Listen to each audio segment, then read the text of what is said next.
You're listening to the Lux Life Discovered podcast, where we talk with people who are living a lifestyle that reflects their passion, because we believe everyone should be living their best life, their Lux Life.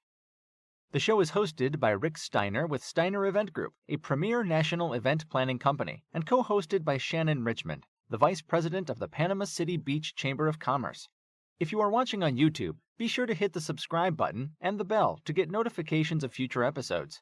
The show is produced by 30A Media and is broadcast on your favorite podcast outlets, as well as YouTube, Roku TV, Amazon Fire TVs, and other major brand smart TVs. Hello, I'm Rick Steiner, and welcome to another episode of Lux Life Discovered. My co-host today is Shannon Richmond with the Panama City Beach Chamber of Commerce. So welcome, Shannon. Thanks, Rick. I always love doing these. Oh, we've got a great one today, too, because this is going to be something that I'm wanting to learn more about. So our guests today are Amy Skye and Marc Jordan, and they are singer-songwriters, and so much going on right now. It's going to be fun to hear their background. Oh, yeah. What they have accomplished, and what there's some great projects in the works. And so, Amy, let's start with you. So kind of give us your background and tell us a little about yourself. Well, I was born in Toronto. I'm a classically trained musician. Moved to Nashville, Tennessee when I was 22, and then lived in Los Angeles for many years. That's where I met Marc, who's also a singer-songwriter. We happened to both be from Toronto, but we met in Los Angeles and have very separate writing and recording careers. But every once in a while, we do something together. Oh. And there's a really neat story about how our trips to 30A from Toronto contributed to our one and only duet album that we put out last year. So that was my last album release, and right now I'm working on writing a Broadway musical. Wow. And Marc has an album coming out, which he'll tell you about. And we have two grown children who are also both singer-songwriters. Our son Ezra lives in Nashville. Our daughter Zoe lives in Los Angeles. So kind of combining everything from the past. Wow. Well, that's great. So tell us about the duet album. Do you want to go ahead and start with that? Sure. So Marc and I, we both put out many solo albums. Most of our performing careers have happened in Canada, but we've also written for lots and lots of people around the world, like very famous American stars who you will know, and Marc can tell you about, some of the big hits he's had around the world. And we never wanted to work together because so many reasons. I mean, I could do a whole interview on that, but nothing to do with the fact that we don't love and respect each other. We're just kind of we actually like writing with the same people, but we kind of fill the same role in a writing collaboration. So they don't need both of us, one or the other, but we are each other's biggest fans. And from the very earliest days, we actually met in the recording studio. Our voices have always sounded amazing together. Oh. And for fun over the years, we've done a little touring together. We've done some recording together. We'll write together, but only to keep it fun. Because, I like Marc to come home at the end of the day and complain about his day at work. And I don't want that to be me he's complaining about. Good call. Yeah. Good call. So, but our record label up in Canada was like, you guys, everybody knows your separate careers, and you've done so little together. We think that your fans would love to hear a duets album. So we decided to start on it, believe it or not, in 2014. We bought our place on 30A in 2012. And we started, so when you drive down from Toronto, you go through Nashville. Mm-hmm. So not only would we, the first thing we would do is when we were in the car, we would listen to all kinds of stuff, like our songs, other people's, looking for those magical songs that made a great duet, because that's very, very different from singing a solo song. And we found some great covers. We found some originals. We wrote some originals. Then we'd stop in Nashville. We'd do some recording. Then we'd go to 30A and hang out. And then we'd do the same thing on the way home and the way back. So when we think about how did we discover, and then we did it for 7 years. So wow. we only did like a couple of songs a year. Like I said, we just wanted to keep it fun. Aww. And we did, and really ended up recording some amazing tracks in Nashville. And y'all know that, we know about 30A because of our musician friends in Nashville. So many musicians come from Nashville to 30A. And that's really how it happened. And we spent a lot of time working out harmonies in the car on those long drives from Cracker Barrel to Cracker Barrel. That's great. Yeah. Well, I tell you what, that's interesting. And Nashville is such a fun town. It's changed so much over the years, but there are some parts of it that still remain the same. And a lot of people think that, that Nashville is just country music. There's all different types of music in Nashville. And that was one of the biggest surprises for me. Yeah, and the players, they're some of the top caliber studio musicians and live musicians in the world. Right. And actually, I want to say our album is called He Sang, She Sang, and I meant to have one to lift up and show you, but if anyone is listening and want to find out. She said. Yeah. I love that. No, it's He Sang, She Sang. Oh, he sang, she sang. Yeah. Okay. Which means he said, she said. Yeah. I'll pop it. And we have our website's called HeSangSheSang.live. And we just really, they helped the musicians and the arrangers in Nashville really helped us create the sound for the record. Because as you say, it's not just country. My stuff is a little more Americana. Mark's stuff is a little more jazz influenced. And we found musicians that helped us find like a way to blend those two styles in Nashville because they're just so damn good. Those players are just a delight. It's a thrill to record in Nashville. So Mark, tell us a little about your background then, because it's you guys, and you've got an award that's coming up, or you're nominated for an award, right? So let's. Am I?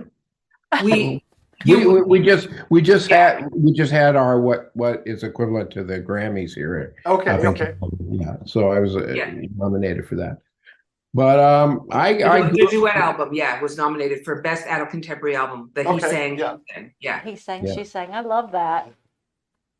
My dad was a classical singer, and so I grew up around music big time my entire life, and he loved all kinds of music. He loved folk music. He loved classical music. He loved just about. He loved like Ella and Sinatra and all those people. So he played that around the house, and I guess by osmosis, I kind of picked some of it up.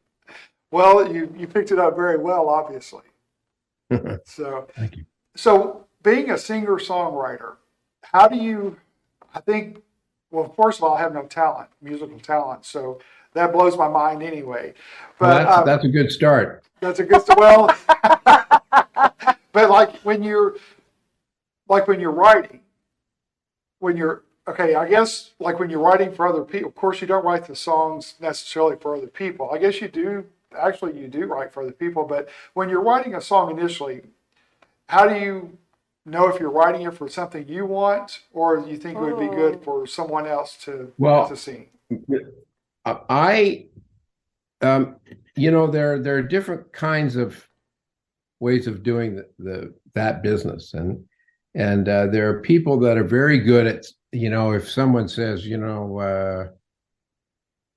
such and such a singer is looking for a song, they can go, all right, and they write that song. But I was never like that. I always pretend, or not pretend, but I always start out thinking the song is for me.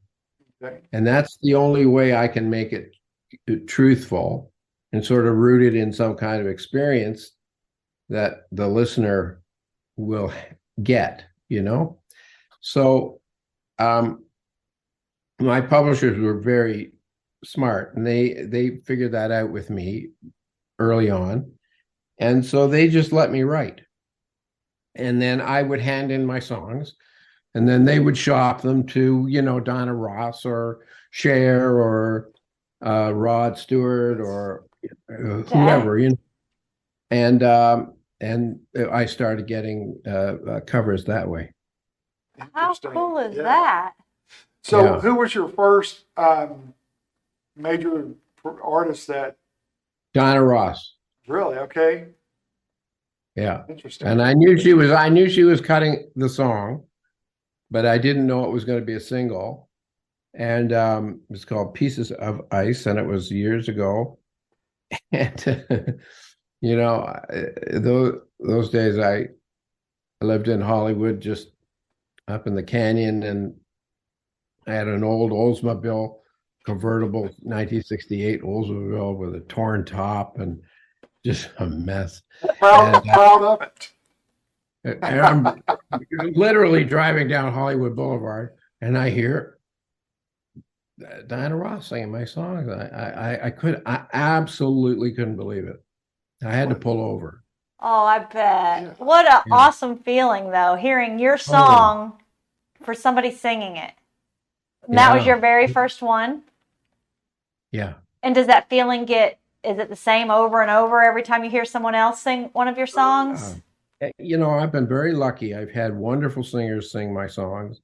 And I got to tell you, I don't think I've been disappointed with any of the versions that they've done. They've just been terrific.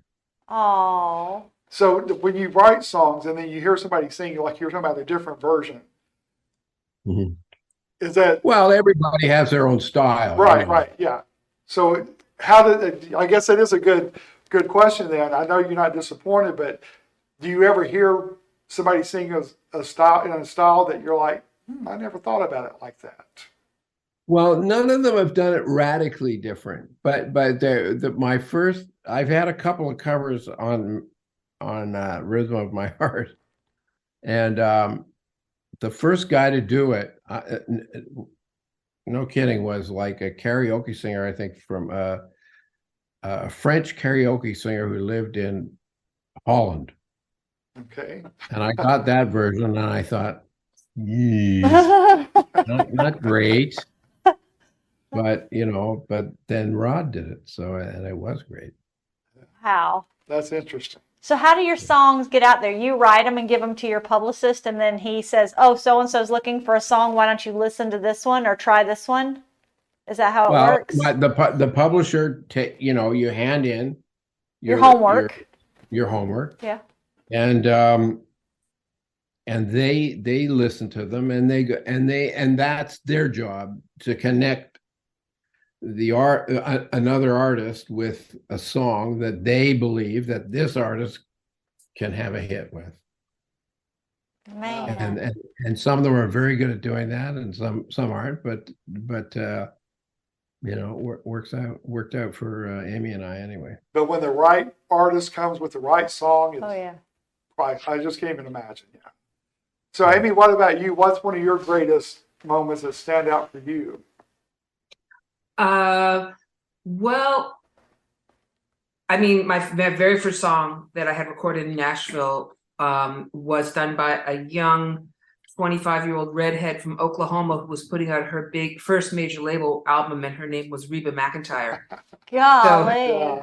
So, she was not a star at that point, but I mean, she was, for me, I was like 22 and somebody wanted to do one of my songs. I was thrilled. And I got to actually hang out with her, and we were a little bit friendly back in the day, including we were both in Los Angeles at one time when she was hosting. We had the same manager, and when she was hosting the Academy of Country Music Awards, and I took her to shop in Beverly Hills, kind of like when Julia Roberts went shopping, in Pretty Woman, and I helped her. She had never shopped in like a proper dress shop, like a fancy dress shop, Right. and she was so intimidated. I helped her pick out a gown for the Academy of Country Music Awards. It was sweet. But really, I think my biggest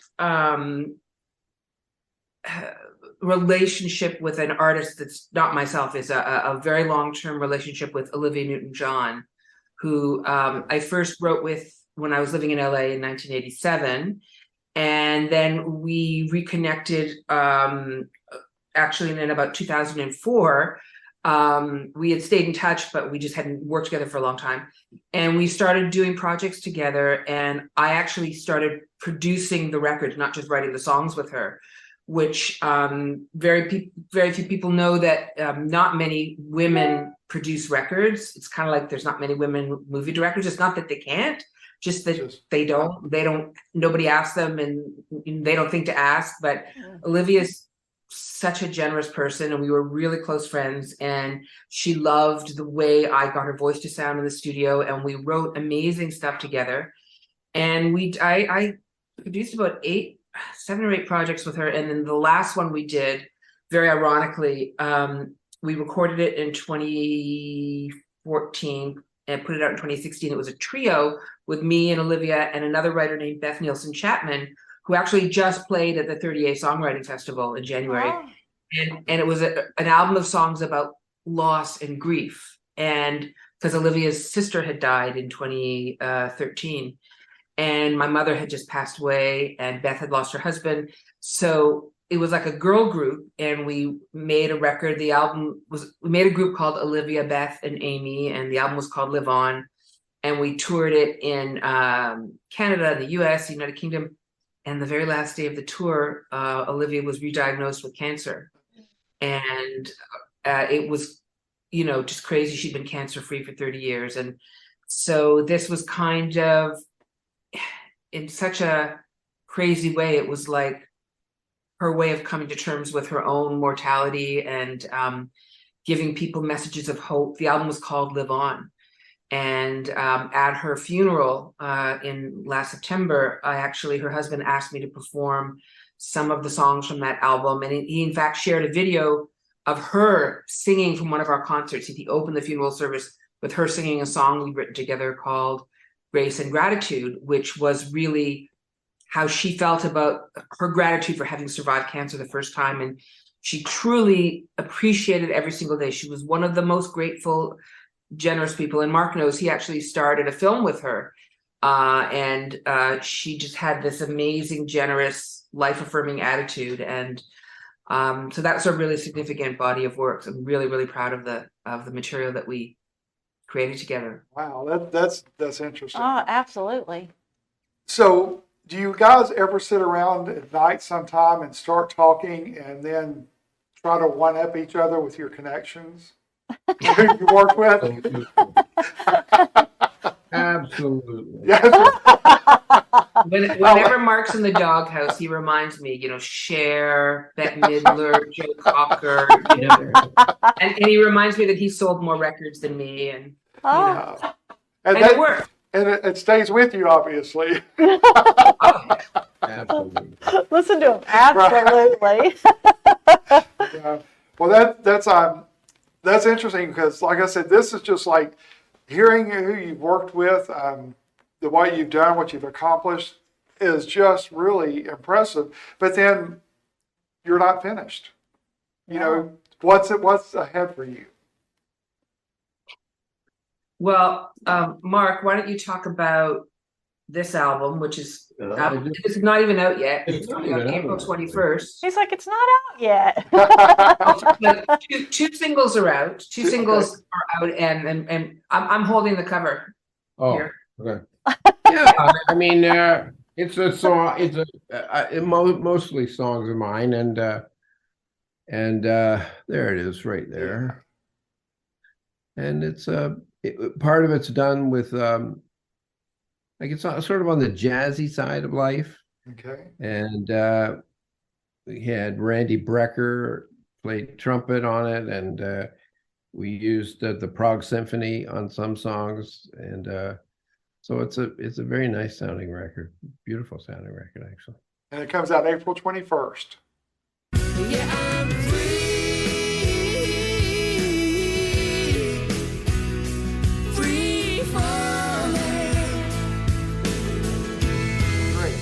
And Amy, the reason he has more sales is because you're there in the background cheering him on.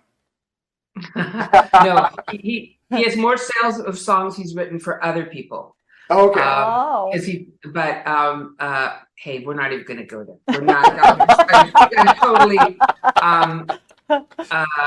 I'm not very good at social media. I'll admit it. But my wife is all over it, and one thing leads to another. That's true. Yeah, that's great. So are you guys in 30A right now, or are you in Toronto? Toronto. We're in Toronto. I'm usually in 38. I hunker down there January, February, March, Okay. and March comes and goes. Yeah. And I was just thinking of all the stuff we've written in 38. We actually recorded vocals on our duet album. We had our engineer drive down from Toronto, and we set up a studio in our house and did a lot of the vocals for the He Sang, She Sang album. I wrote one of the songs, one of my favorite songs, and I think, Mark, one of your favorite songs for the He Sang, She Sang album is a song called I'll Give You Wings, which I wrote with Vince Gill's piano player, John Jarvis, and he drove down from Nashville to come work with me in 38. It is never hard to get people to come down. Oh, yeah, right, yeah. right. Come to the beach. Okay. Absolutely. Exactly. So I've had my whole, I'm working on a Broadway musical now called Beyond, and I've had my whole writing team come down at different times and work on it there. And it's, and I personally, actually, I'm a big fan of yoga, and I go to Balance 38 and Mist. Those are the two yoga studios I go to. And that's actually was the inspiration for one of my albums called Namaste, which is Sanskrit mantras for yoga class. And I wrote almost the whole album on 38. And the cover of the album is a picture I took on my iPhone of the beach. Oh. And those are some of the best yoga I've ever been to is on 38. I don't know. I think people are just laid back and kind of spiritual, and It's Florida. You're on the beach. yeah. Well, that's how the podcast originated, because I just amazing the amount of talent and people from so many different areas that are here and living their passion. And, it's kind of fun to be able to talk to people who come down, whether it's to retire at different ages or whatever it may be, but just the energy and the renewal spirit they have here. So it makes it a very interesting area for sure. I am convinced, and I've run this theory by a lot of people, and maybe you know more than I do, the sand on the beach, because it's white, it comes from white quartz, I've been told. There's a special energy. Like, I've written so many songs walking along that beach. I write when I walk anyway, but there's just something about that beach. I actually shot a video on the beach, a song of mine called Taking You With Me. And we got one of those, companies that sets up a bonfire for you. And Right. This was in 2012, I think, maybe even the first year, 2013. And our kids are in the video, Mark's in the video. And that beach I'm just going to say, it's a spiritual place. For me, that beach is a spiritual place. I don't know what it is, but there's an energy there. It's like a vortex. Well, that's neat. Yeah. Well, we're glad you guys were down in 38 a lot of the year. So you say there's a big Nashville connection with the musicians and artists that are in 38, and that's how you became familiar with the area? Yeah. Yeah, we have a friend, Eddie Schwartz, who is a songwriter in Nashville, and he, I guess, was driving around. He was driving around the coast, and he just stumbled upon this area, and and he loved it, and he told us about it, and we came down and we loved it. And it's really it's a well-known area, but at the same time, it's still kind of a hidden part of the coast, because most people think South Florida is warmer and nicer, but man, the beaches here are the best in Florida. Yeah, because of the white sand. But it's just it's kind of a melting pot of so many different artists, recording artists, whether painters, musicians. Yeah, a lot of painters. Yeah, and so it's kind of fun to come down, and when you become a part of that, it's just fun to experience it, and it motivates you to want to do more too. So, and as far as writing, I can see where that would be very inspiring with all the nature and then just all the creative minds. I can see that being a huge plus. Oh, yeah. Yeah. If we're walking on the beach and you start to create, We know we're in I'm trouble. going to have to. It would be the same effect if I did it. No. So, Well, but I think we're talking about creating, like writing something from nothing, but I think you walk along the beach and you're thinking about a problem, or I think people True. just, do you know what I mean? It clears your mind. Absolutely. Right. Yes, definitely. Let it go out with the waves. Yeah. Just go. Yeah. So when will you guys be back in the area? Do you have any events planned here locally? We, Not till next year. yeah, we That's know we've come down a couple of times in the fall. But usually our schedules, fall is a big touring time up in Canada, concerts. So I know Mark's doing a big tour this fall. So we probably will just, we'll just be there in the winter. But then we, like everybody else, we rent our house out for the rest of the year, so Right. we can afford to be there for 3 months. There you go. Well, I'll tell you what, when you're back at some point, I'd welcome the opportunity to meet you guys. And so I'll definitely be keeping up with you and going to listen to your music more. And this has been great because one of the reasons I've told Shannon before that I wanted to do the podcast is not only to showcase all the artists and the talent, but I love to learn.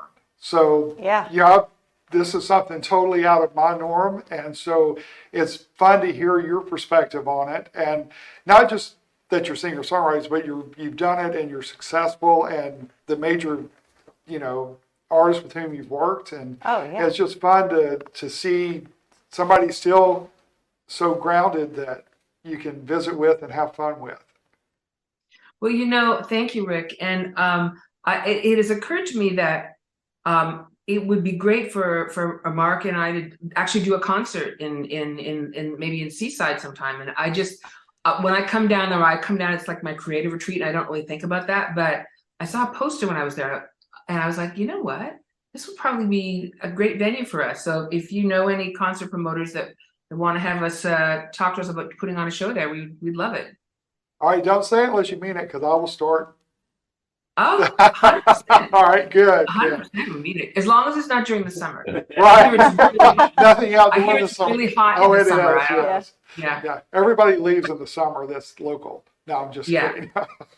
That's awesome. Well, I'll tell you what, I have thoroughly enjoyed it. Thanks for your time today. It's been great talking with both of you. And like I said, I look forward to meeting you in person. And Shannon, anything before we... No, I've just been like, it's been I know. thank you. It's just been so awesome listening to you guys and hearing more about what you do. Well, I would be remiss if I didn't say you can find all of our music on YouTube, Instagram, Facebook, Amy Sky Music, Marc Jordan Music, certainly Spotify, iTunes, all of those channels. Oh, I can't wait. You can listen to us on your iPhones when you're walking on the beach in 38. Yeah, I love it. All right. I can't wait. Good deal. Well, thank Check out Lux Life Discovered on Facebook and Instagram and on 30a.tv. See you next time on Lux Life Discovered. Thank you.